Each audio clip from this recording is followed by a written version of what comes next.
Estamos en el capítulo de glándulas endocrinas y por tanto vamos a ver que la mayoría de las glándulas pues tienen esa función única. Vamos a ver luego de esta clase una segunda clase donde hay glándulas mixtas también, que son tanto endocrinas como exocrinas. Las glándulas exocrinas saben ustedes que son aquellas que presentan ácidos glandulares que elaboran el producto de secreción, conductos excretores que esa secreción elaborada la llevan hacia lugares donde van a cumplir su función. En cambio, las glándulas endocrinas no utilizan ni acinos glandulares ni tampoco conductos excretores. Simplemente las glándulas elaboran sus productos de secreción que son hormonas y las hormonas van directamente a la sangre y desde la sangre van a llegar a lugares ya predeterminados para hacer cumplir las funciones de otros órganos, de otros tejidos, a los que se le llaman órganos blancos. Comenzaremos con la glándula tiroides. La glándula tiroides se encuentra ubicado en la región anterior del cuello, por debajo de los cartílagos cricoides y tiroides, por encima de la tráquea. Tiene dos lóbulos, derecho e izquierdo, ambos lóbulos unidos por un istmo. En 30-40% de personas presentan un tercer lóbulo, el lóbulo piramidal, que no tiene función conocida. Histológicamente, la glándula tiroides tiene una cápsula de tejido conectivo con fibras colágenas que encierra y protege a la glándula tiroides y desde la cápsula se emiten al interior de la glándula trabéculas, que estamos viendo acá estas trabéculas de tejido conectivo, que contienen vasos sanguíneos, tejido conectivo que contienen vasos sanguíneos, nervios, fibras reticulares, entre otros. Esas trabéculas van a dividir a la glándula en lóbulos tiroideos, diversos, múltiples lóbulos tiroideos. Escogemos un lóbulo, pero puede ser cualquiera de ellos.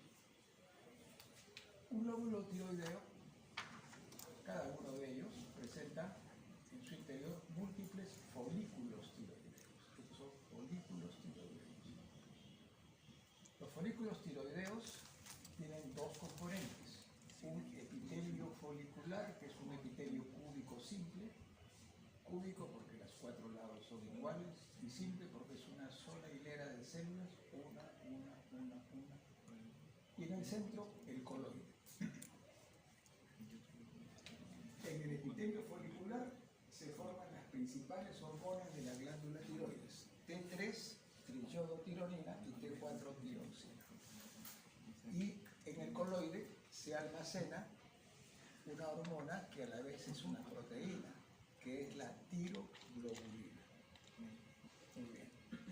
La tiroglobulina es muy importante porque va a formar luego T3 y T4, no en el coloide donde permanece, sino en el epitelio folicular, sabiendo que la tiroglobulina inicialmente se ha formado en el epitelio folicular, pero pronto va a pasar a almacenarse en el coloide.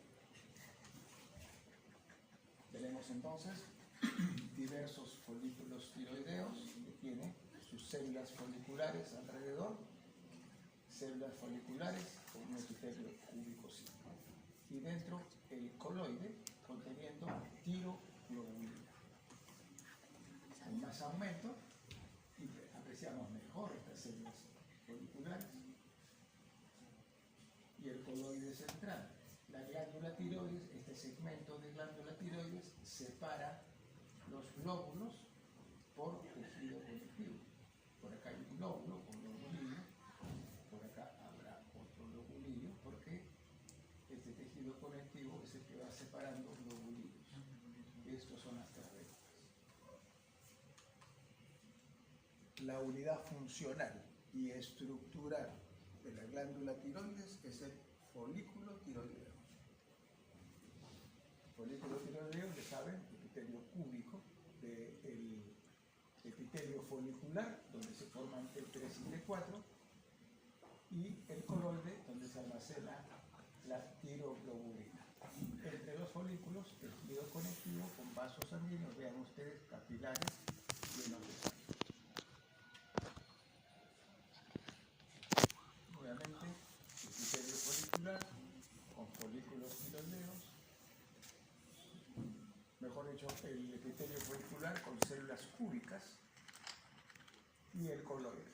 Todo dentro del folículo tiroideo, que es la unidad estructural y funcional de la glándula tiroides. Por debajo vemos la glándula paratiroides. Detrás de la glándula tiroides, si uno ve que está en la parte anterior del cuello, si uno ve a la glándula tiroides, encontramos 4 glandulitas pequeñas, 2 superiores y 2 inferiores. Son las 4 glándulas paratiroides, que se encuentran cercanas a la tiroides, pero no tienen relación, digamos, alguna, simplemente la cercanía. Por eso se llaman para significa cercano a la tiroides, glándulas paratiroides, que tienen sus funciones que ya veremos luego.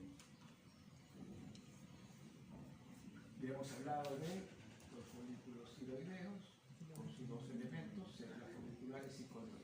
Pero también hay otras células cercanas a las células foliculares, llamadas células parafoliculares. Las células parafoliculares se encuentran cercanas a los folículos tiroideos y elaboran otra hormona, la hormona calcitonina. La calcitonina es una hormona cuya función principal va a ser disminuir los niveles de calcio, por eso se llama calcitonina. Disminuyen los niveles de calcio circulando por la sangre cuando estos están aumentados. Cuando hay un aumento de calcio en la sangre, entonces la glándula tiroides, a través de las células parafoliculares, envían calcitonina al torrente sanguíneo, y esa calcitonina recoge el excedente de calcio circulante y lo lleva a los huesos.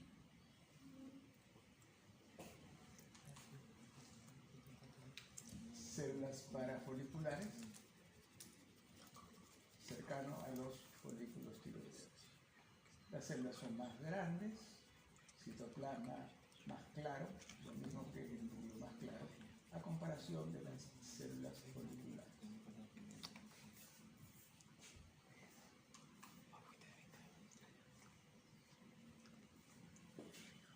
Con un aumento en el microscopio mayor, estamos viendo cada célula folicular con su núcleo central y el coloide en el centro. El coloide puede, con una coloración especial llamada tricrómica, podemos darnos cuenta del grado de actividad de los folículos tiroideos.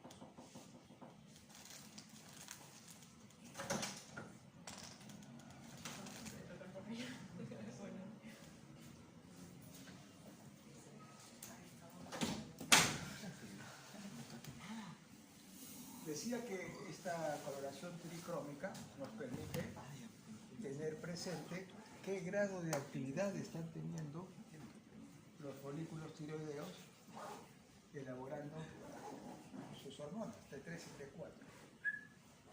Cuando están en reposo los folículos tiroideos, es decir, no hay actividad por el momento, pues se tiñen de un color celeste.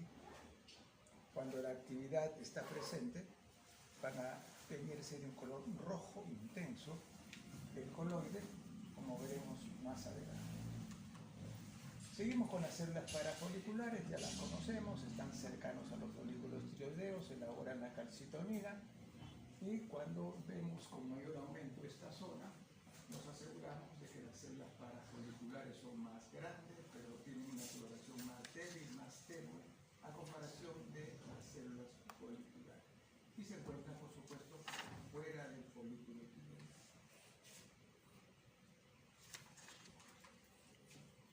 Una visión más panorámica de tejido de glándula tiroidea. tricrómica, donde sí observamos el grado de actividad.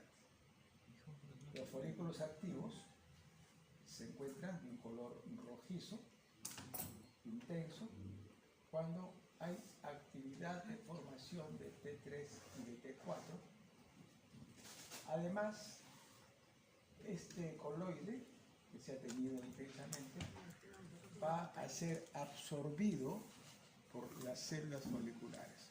Las células foliculares tienen esa capacidad de absorber coloide cuando ha habido ionización de uno de los aminoácidos de la tiroglobulina, que es la tirosina. Lo explico de esta manera.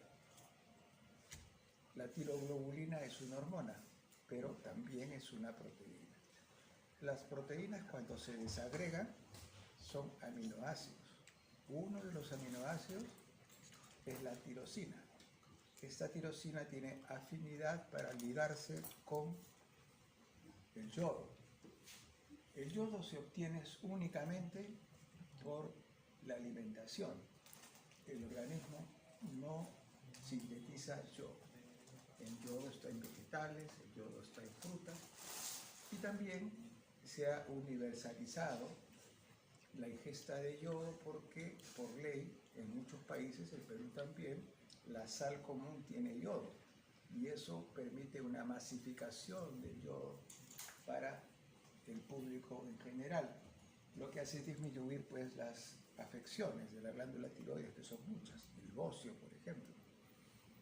Bueno, entonces al ingerir el yodo pasa al aparato digestivo, luego va a pasar a la sangre.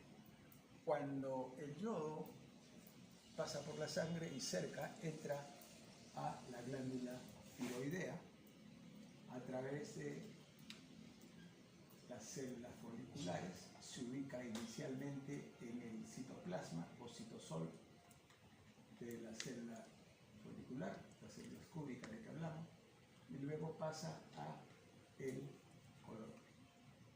En el coloide sabemos que se almacena tiroglobulina.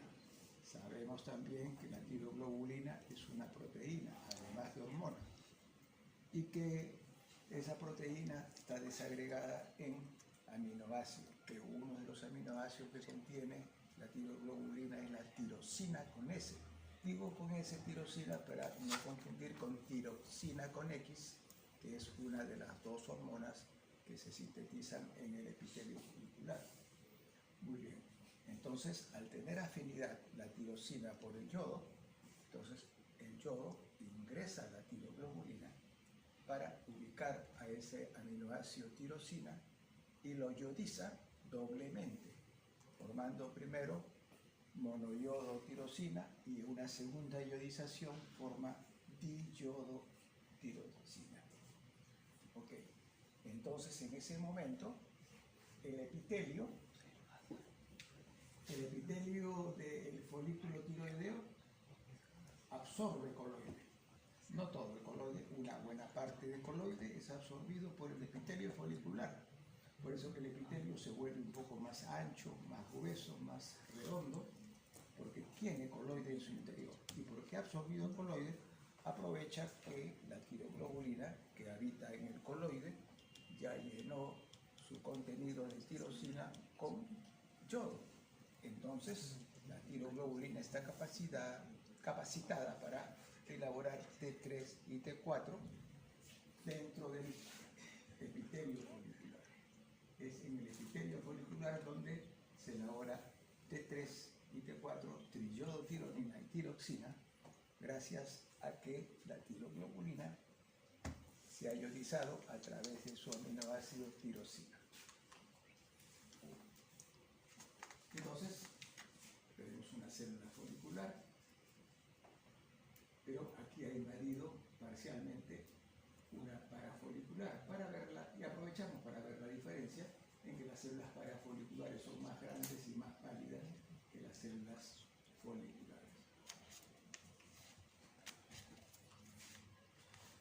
Glándula tiroides, una de las 4 paratiroides que se encuentran muy oscuras porque tienen mayor cantidad de núcleos y cada núcleo se tiñe intensamente, pertenece a una célula, muchas células. Las células prácticamente de la tiroides están presentes en el epitelio folicular. El resto van a ser o coloide, que es gel, una gelatina que alberga así ahí a la tiroglobulina, y las células parafoliculares entre las células de los folículos tiroideos. Estos folículos tiroideos son las células foliculares que van a elaborar triiodotironina T3 y tiroxina T4, y las células parafoliculares, llamadas células C también, porque regulan el calcio, disminuyendo la cantidad de calcio cuando este está en grado aumentado, pasando ese excedente de calcio, ¿a dónde lo llevan? Al tejido óseo. Y esto lo hace la calcitonina. Esta es la hormona elaborada por las células parafoliculares que disminuyen los niveles de calcio circulando para llevarse ese excedente de calcio al hueso. Esto ya lo hemos visto, células foliculares con su epitelio folicular, cúbico simple, y en el centro el coloide. Con otra coloración también podemos ver el grado de actividad que contiene cada uno de estos folículos. Otros estarán en reposo y otros en plena actividad. Cuando están en actividad se tiñe intensamente el coloide por la presencia del yodo, y además se observa el epitelio más ancho, más grueso, reduciéndose en tanto un poco el coloide, porque parte del coloide ha pasado aquí al epitelio folicular. Coloide escaso, epitelio más grueso, debido a la absorción de coloide de parte de las células foliculares para, como dije, aprovechar que la tiroglobulina que se encuentra almacenada acá ya se ionizó a través de su aminoácido tirosina, y al pasar al epitelio folicular va a poder formar T3 y T4. Entonces tenemos coloide conteniendo tiroglobulina. Esto es una decoloración de la imagen anterior. Abundante tiroglobulina acá, aquí mucho menos cantidad de tiroglobulina.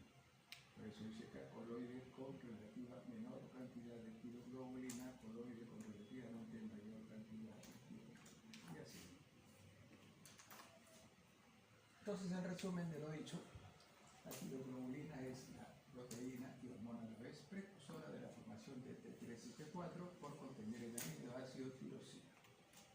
El yodo va a penetrar desde la circulación sanguínea, llega a la glándula tiroides, penetra el epitelio, la membrana plasmática del epitelio, pasa al coloide, y en el coloide se encuentra con la tiroglobulina, y esta tiroglobulina tiene su aminoácido tirosina y hace contacto formando tirosina monoiodada y luego tirosina biyodada, o monoyodo tirosina y diyodo tirosina, cualquiera de los dos términos, para formar luego T3 y T4 en el epitelio folicular. La calcitonina ya hemos dicho que se elabora en estas células parafoliculares, que son, a veces están sueltas y la mayor parte están juntas, un grupo de 4 o 5 células que contienen, cada célula contiene unos gránulos. Esos gránulos están abastecidos por calcitonina, una hormona. O sea, tenemos células parafoliculares, 4 o 5 células parafoliculares conteniendo gránulos de calcitonina.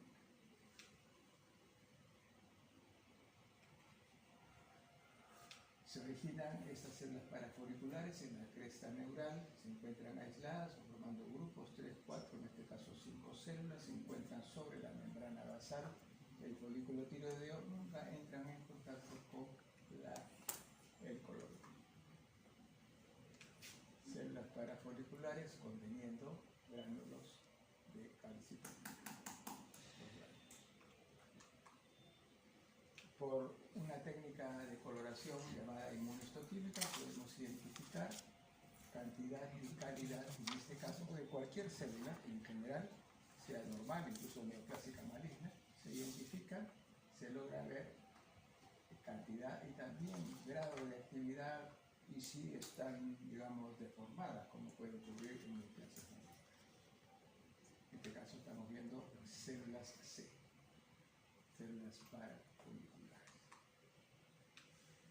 Células parafoliculares entre las células foliculares de los folículos tiroideos. Ahora pasamos a la glándula paratiroides, que hemos dicho que se encuentran en la parte posterior de la glándula tiroides.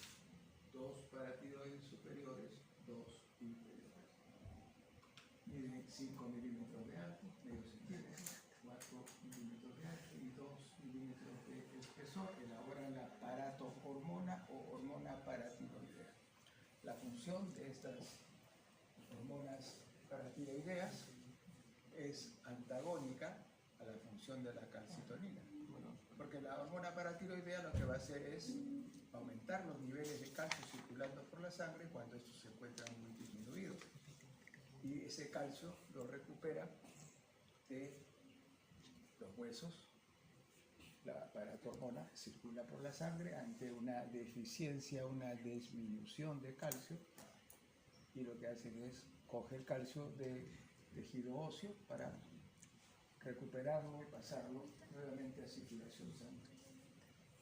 Está relacionado con el desarrollo embriológico del timo y también de la glándula tiroides, porque proceden de tercera bolsa faríngea, que es la parte embriológica. 5 por 4 por 2 milímetros, y a los 20 años de edad termina su periodo de maduración. Histológicamente vamos a ver que la glándula paratiroides está formada por 2 tipos de células: células principales y células oxifinas o oxifílicas, cualquiera de los dos nombres según el texto que ustedes tengan a la mano.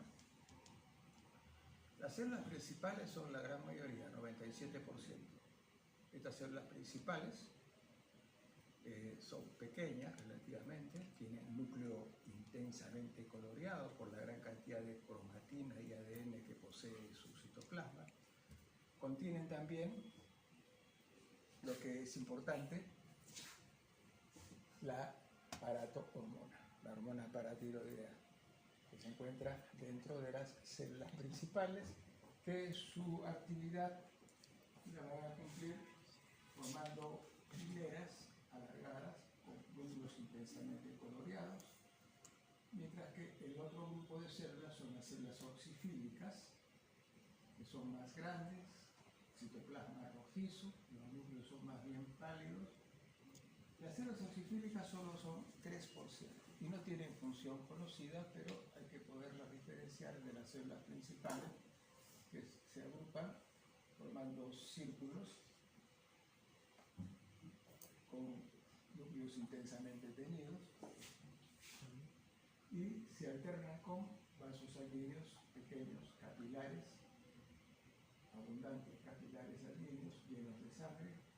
La coloración rojiza demuestra la presencia de sangre, y adipocitos en gran cantidad. Esto es un tejido adiposo normalmente presente en la glándula paratiroides en un porcentaje que varía de 30 a 50 hasta 60% según la edad de la persona.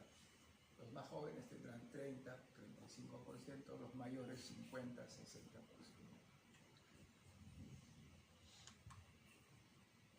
Entonces, glándula paratiroides, células principales y oxifilas o oxifílicas. Las principales, hemos dicho que tienen un citoplasma un poco más claro, rosado, son mucho más numerosas, contienen gránulos con paratohormona o hormona paratiroidea. Tiene una hormona precursora, inicialmente, que se forma en el retículo endoplasmático rugoso, que es la hormona preproparatiroidea, luego se transforma en hormona proparatiroidea, siempre en el retículo endoplasmático rugoso, para finalmente terminar su síntesis en el aparato. Y las oxifílicas no tienen una función conocida, las oxifílicas, y son 3% o menos. son más grandes, citoplasma intensamente rojo, un rojo intenso.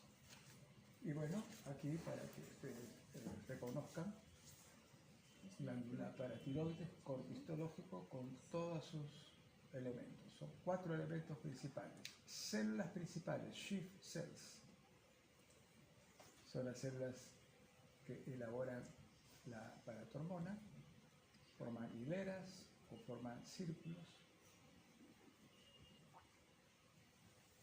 y se diferencian de las oxifílicas, porque las oxifílicas son más grandes, citoplasma más rojizo, núcleos tenues en coloración. Vemos los adipocitos, porcentaje regularmente alto, y los capilares sanguíneos, ¿no? Los capilares sanguíneos son los 4 elementos a determinar dentro de una glándula paratiroides. Nuevamente, con mayor aumento, células principales, un núcleo grande, puro, citoplasma rosado. Tenemos aquí, capilares sinusoides, pequeños capilares, los vasos más pequeños son los capilares, y adipocitos, en este caso, menor cantidad. Más células oxifílicas, grandes, rojas, mientras que las principales a esta altura del microscopio se ven muy tenues. Las oxifílicas con mayor aumento, la vemos grandes, rojizas, redondas. Aunque son el 3%, se ha buscado zonas donde estén predominando, ¿no? Pero ya sabemos que no tienen función conocida. Las células principales más pálidas. Tenemos acá los adipocitos que están entre los grupos celulares. Más oxifilas, redondas, rojizas. Las principales más tenues. Ahora tenemos una arteriola, por ejemplo, un vaso sanguíneo intermedio. Los más grandes son las arterias y las venas, las más intermedias, arteriolas y vénulas, y las más pequeñas, los capilares. De la última, oxifilas principales, adipocitos, y por ahí algunos capilares. Bien, vamos a continuar con la siguiente clase práctica con páncreas